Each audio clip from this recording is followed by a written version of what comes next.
A common problem that lots of new homeowners have is the side path.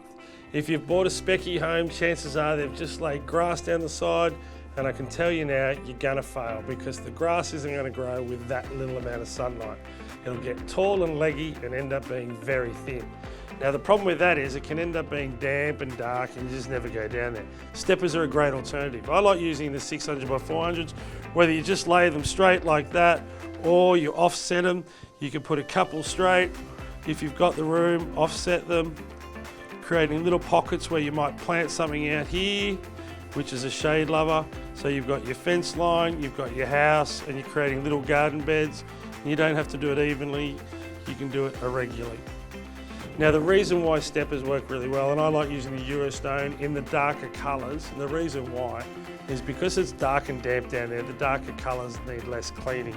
Now, if you're not comfortable walking on steppers, you can actually butt them up to each other and make big, large pads. You can still have the small gaps at every, say, second one, but you've created a bigger pad to land on. Now that works really well if you're going up and down there with wheelbarrows and, you know, auto bins and things like that.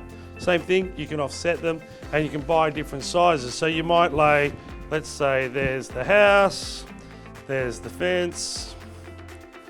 Why not go a 600 by 400, 600 by 400, then maybe a 400 by 400, back to a 600 by 400. Again, you're creating that pocket where you can put a little plant, but you're doing it in a narrower space. So it doesn't have to be a straight line, it doesn't have to be boring. Your side path can be a real feature.